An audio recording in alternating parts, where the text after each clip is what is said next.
আরে তুমি আমার চেয়ে বেশি বোঝো, তোমার চেয়ে বেশি দুনিয়া আমি দেখছি। ভাই আমাকে তো বলতে দিবেন, আপনি রাগ করতেছেন কেন? আপনি বসেন না প্লিজ, বসেন। আপনাদের সবাইকে স্বাগতম জানাচ্ছি নগদ প্রেজেন্স কে জিতবে ঢাকায় জমি টক শোতে।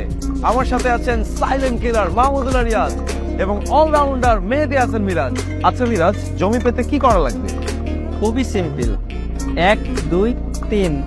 আচ্ছা, আগে না জেনে বলছো কেন? আগে তো দম বোঝাতে হবে। ভাই আমি তো সেটাই বলতেছি, আগে আসতে তো দম বোঝানোর জন্য তো আগে তোমাকে জানতে হবে যে কি একই। ভাই আমি তো জিনিসটা বলার আগেই তো আমি তুমি আসল জিনিসটা আগে বলো না কেন?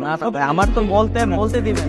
আরে তুমি আমার চেয়ে বেশি বোঝো, তোমার চেয়ে বেশি দুনিয়া আমি দেখছি। ভাই আমাকে তো বলতে দিবেন, আপনি রাগ করতেছেন কেন? আপনি বসেন না প্লিজ, বসেন। আপনি রাগ করতেছেন কেন? ভাই এটা কি ভাই, এরকম একটা অনুষ্ঠানে এনে আমাকে অপমান করাচ্ছে, এটা তো ঠিক। আচ্ছা আচ্ছা না না না ভাই, এটা তো আরে ভাই আমার থেকে ও আমার থেকে বেশি জানে নাকি? আপনি আমার থেকে শোনেন। ভাই প্লিজ আমারটা শুনবেন। আচ্ছা আচ্ছা আচ্ছা আচ্ছা একটু ঠান্ডা হয়ে আমরা একটু ঠান্ডা কুল রিয়াদ ভাই আপনি বলেন, জমি পেতে কি করা লাগে? না, এখন আর আমি বলবো না। ও যেহেতু বলতে চেয়েছে এখন ওই বলুক। নীরজ ভাই, জমি পেতে কি করা লাগে? ভাই জিনিসটা তো আগেই তো মুখটা নষ্ট করে দিলেন। জিনিসটা তো আগে আমি বলতে চাইছিলাম, কিন্তু জিনিসটা তো মানে কিভাবে কথাটা বলবো আমি এখন। ভাই এখন যেহেতু আমাদের সাইলেন্ট কিলার আপনাকে পারমিশন দিয়েছেন, তো আপনি এখন বলুন জমি পেতে কি করা লাগবে? আচ্ছা তুমি বলো মিরাজ, বলো।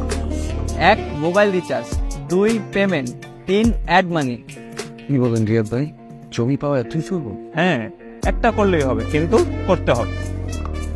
ভাই এগুলো আপনারা আমার একটু আগে বলবেন না? ভাই কেন? প্রোগ্রামটা আপনি তো পোস্ট করতে থাকেন, আমি মোবাইল রিচার্জটা করে আসি। ভাই মোবাইল রিচার্জটা এখন হাতে। সব তো এখন নগদে। কি বলবো, যাই হোক